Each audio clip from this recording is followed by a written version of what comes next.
Willie D Live. Because, I mean, let's be real. These kids do lie, too. They do. So, you know. And I would assume that would be a risk that a foster parent would take. I mean, imagine being a foster parent and having to discipline your child, your foster child, you know, and that child knowing how the system works. A lot of these kids, they're a lot sharper than just the average kid. Oh, they are. You know, they could easily just call 911 and say, hey. Oh, now they just go to the school. You did this. They can just go to the school. If they're in school, they can go to the school because everybody is considered a mandated reporter, including you. Okay. Okay? So if a kid comes to you and tell you that this foster parent is doing this to them or whatever, you better report it to the hotline, right? So in the case of how we handle a lot of these investigations and things of that such, because we know our kids. We know these parents. We have service plan meetings that's done depending on the level of care of the kid, which means their behavior. You know, so if they like a specialized kid, they have service plans once every month, right? If they are basic, it could be like once every 3 months. And if they're a moderate specialized kid, it could be probably once a year, once every 6 months. It all depends on their level. But it shows the behavior patterns. It shows this is what they do, this is what they don't do. You know, it shows with their foster parent notes, case management notes, everything. It's about documentation, because if you don't document, it didn't happen. And so when I was a foster parent, I'm going to tell you how I was on game with that portion. Because we had kids that lie and say, she ain't feed us. You know, she ain't taking us nowhere. I had them cheering in Papados. I had these kids at Olive Garden. I had these kids, Kim Song. I had them at Steak 48. I had them at... Yeah, whatever you like. Yeah, you gonna eat what I eat. Right. And then when I make groceries, I'm going to make groceries. I'm not going to the food bank. I don't eat at the food bank. I eat at H-E-B. So I would keep receipts of everything. And every last one of them kids going to sign the back of that receipt. And I would take random pictures here and there. So if you turn around and lie and say, I don't feed you, or if you turn around and lie and say about anything, it's going to discount it right then and there. Because here's the proof. You can't say that I put my hand on you, because guess what? I had cameras in the house. Okay, in open areas. Then I even had sensors that's like at your staircase, even by your room, or anywhere, so I can hear where everybody is in that house.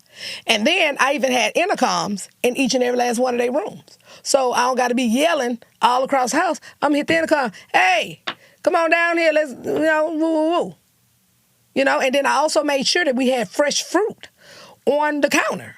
You know what I mean? Because see, when a licensing rep come in your house, that's the first thing they're going to look for. You don't have fresh fruit, they're going to cite you. That's why I had the list. You have to have fresh fruit? Yes. Why?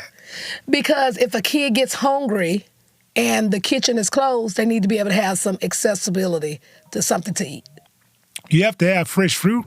Absolutely. Because you have to be able to have some form of food that is out and available for the child, just in case if they get hungry, if the kitchen is closed. Why can't you have some kind of, Little Debbie's or something? No, you can have that too, but they really prefer, something healthy. Something that's healthy, okay. And so even like, when licensing and all them coming to your home, see, my foster parents have the actual list that they use. So when they're coming into your house to do inspections and stuff like that, the foster parents have the same exact list.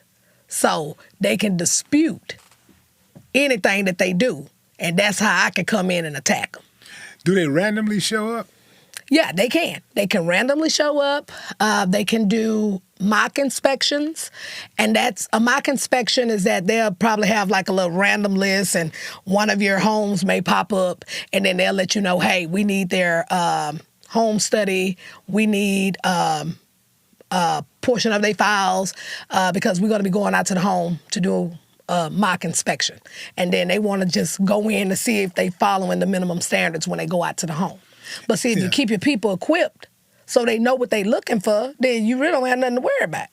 And this sounds like a lot, but it should be a lot when you're raising human beings. Absolutely. Right? Yes. Especially kids who have been involved in traumatic experiences. Oh, yes. This is not really asking too much if you really think about it. No, it's not. Yeah. Not in my opinion. It's not, because you can't be too careful, and like my deal is this has always been my philosophy. Stay ready to keep from getting ready. Yeah. When you do that, you're not going to have no problems. And like I tell my foster parents, any issues that you have, you call me immediately. Because 9 times out of 10, I smell some corruption going on. And I'm telling you, I'm going to sniff it out and I'm going to expose it. See, if I was pursuing foster parentship, I'm looking for your agency. I want that protection. I want that strength. I like that muscle, man. I ain't trying to be around those suckers, I'm like somebody that's scared. Ooh, I'm scared I'm gonna lose my license and let me fall through the cracks or throw me under the bus. CPS coming. Ooh, license is coming. Now, you need a muscle. Yeah. You need a whole hammer out here, which I am the hammer of accountability. That's my name. What's the name of your agency? Children of Diversity. Children of Diversity. Yes. Nice. Now, how often do they try to come get you? Like, I'm sure they try to, like, send you a little paperwork every now and then and say, hey. No, honey. They stopped doing it. Did they try to? They'll come in your office. They came to your office? They come in my office. But see, let me go ahead and y'all gonna trip out when I tell you this. Because, I'm a private investigator, honey. And I believe, like I said, staying ready to keep from getting ready. Like how we got this table right here, I have a conference room. So when they come in to look at any files, I got cameras with mics in the file rooms. I have 2 cameras on top of the table, 1 camera that's in that corner, and I got microphones where I can hear everything. So if I'm not there, all I got to do is go to my phone, and I'm finna look and see who file that you done pulled, because, see, they did some dirty tricks before. I done had licensing come in my office and take stuff out of a file, and they're going to try to lie and say it ain't there.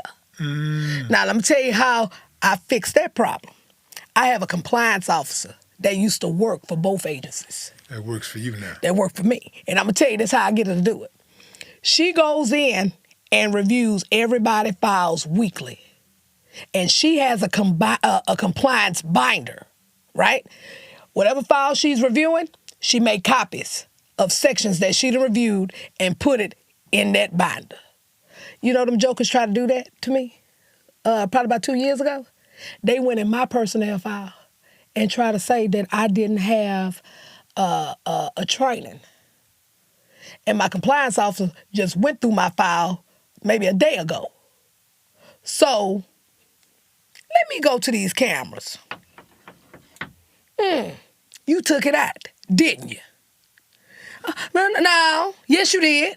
And I'm coming for your job and everybody else's job. And then, why you want to do this after I done already told you? Who is this in this flower dress? Hey, girl. You don't see the cameras here? Nah, and this was during the time during legislative session. Are you serious? I'm down here in Austin. I will fire all y'all up. But that comes from so many years of being able to be corrupt and go unchecked. Yes! That's that arrogance. That's all it is. She ain't gonna do nothing. We got the power. This is what we do. We go unchecked. Can't nobody do anything about it. What you gonna do about it? We don't go to jail. We get to do what we want to do. Willie, let me tell you something. We violate and discriminate whenever we feel like it. Willie, let me tell you what went down. So, I go through the whole process when they were in my office. I'm watching the whole video. Now, keep in mind, I'm in legislative session. I'm sitting in the Texas Grill where they normally go and eat their food. I got me a little cone in the back. Everybody, they know you want to say, hey, okay, yeah, move around. I'm doing something. So I'm going through the whole thing. And I look through here. You jokers then took a 3-hour lunch break. From this time to this time. That's one thing. You went in and you took this out of my record. One thing. You on social media while you on the state's time. Another thing, you making personal phone calls because I can hear what you're doing. Another thing. So, here you girl, the muscle.